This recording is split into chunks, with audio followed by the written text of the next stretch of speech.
বিদেশে রফতানি বন্ধ, তবুও কমছে না ইলিশের দাম। ভরা মৌসুম, তাই রাজধানী ঢাকা, সিলেট, কুমিল্লা সহ দেশের বিভিন্ন স্থান থেকে ইলিশ কিনতে ভিড় করছেন ক্রেতারা। তবে আকার ভেদে দরদাম চড়া, তাই কেউ কেউ ইলিশের দরদাম করে না কিনেই ফিরে যাচ্ছেন। ভোজনপ্রিয় মানুষের প্রথম পছন্দ সুস্বাদু রূপালী ইলিশ, আর তা যদি হয় চাঁদপুরের পদ্মা ও মেঘনার, তবে তো কোনো কথাই নেই। এখন একেবারেই ভরা বর্ষা, চারিদিকে অথই পানি, কিন্তু চাঁদপুরের পদ্মা ও মেঘনার চিরচেনা সেই রূপ আর নেই, অর্থাৎ রূপালী ইলিশের বিচরণ। জেলেদের জালে কিছু ধরা পড়লেও তা কাঙ্ক্ষিত নয়। এতে হতাশায় মলিন মুখের ভাঁজ দীর্ঘ হচ্ছে এই জনপদের জেলেদের। আর তার প্রভাব পড়ছে চাঁদপুর শহরের পাইকারি মাছ বাজার বড় স্টেশনেও। অতীতে মৌসুমের এই সময় ব্যস্ত বড় স্টেশনের বাজারে প্রতিদিন গড়ে 250 থেকে 3000 মন ইলিশ বিপণন হতো। এখন তা নেমে এসেছে 400 থেকে 500 মন।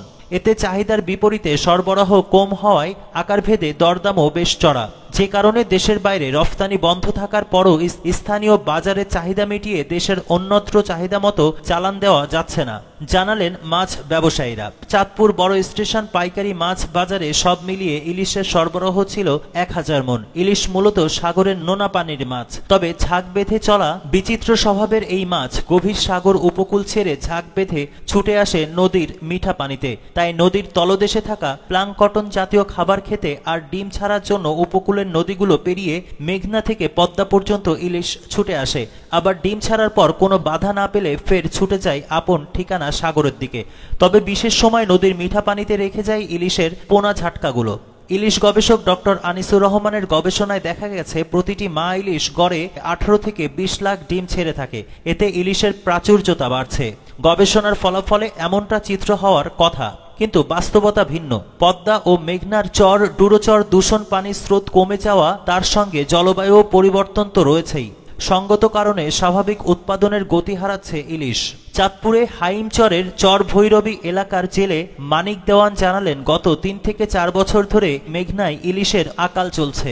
দিনভর 2 দফায় জাল ফেলে ছোট বড় 4 থেকে 5 হালির বেশি ইলিশ মিলছে না।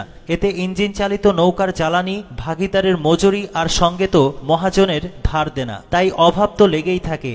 এই যদি হয় চাঁদপুরের প্রবেশপথ মেঘনার দক্ষিণের চিত্র, তাহলে উত্তরে 60 নল কিংবা পশ্চিমে পদ্মা নদীর চিত্র কি হবে তা জানতে পদ্মা ও মেঘনা বেষ্টিত রাজেশ্বরের জেলে আলামিন ব্যাপারীর সঙ্গে কথা হয়। তার সাফ জবাব, দক্ষিণের মাছ উত্তরে না পৌঁছালে আমরা ইলিশ পাবো কোথায়? দিন দিন ইলিশ কমে যাওয়ার জন্য নির্বিচারে কারেন্ট জাল ব্যবহারকেও দুষছেন তারা। এ দুই জেলের কথার সত্যতার সূত্র খুঁজতে গিয়ে খোঁজ নেওয়া হয় জেলা শহরের বড় স্টেশন পাইকারি মাছ বাজারে। মৌসুমের এই সময় যা ইলিশ মাছ পাইকারি দরে বিক্রির মোকাম, সুমন খান পাইকারি দামে ইলিশ বিক্রেতা।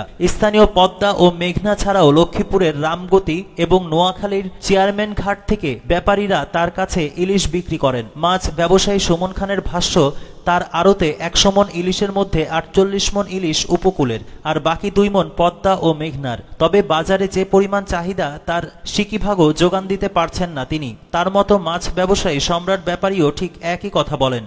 তার মধ্যে বাজারে যে পরিমাণ যোগান দেওয়া হচ্ছে তার বিপরীতে চাহিদা বেশি, তাই ব্যাপারীরা দামও ছাড়ছেন না। মোহাম্মদ শবে বরাত জানান, আকারে 1 কেজির উপরে প্রতিমন ইলিশ বিক্রি হচ্ছে 70,000 থেকে 72,000 টাকা।